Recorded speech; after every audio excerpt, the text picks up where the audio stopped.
Welcome. If you want to use easy mode in your LG K61, let's go for settings. Tap on the search pool and type here easy. Let's go for the easy home right here.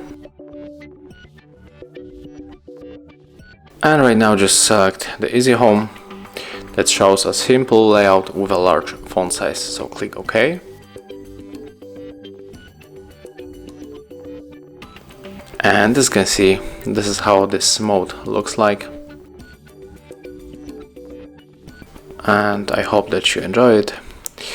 If you do, leave thumbs ups, comments, and remember to subscribe our channel. See ya!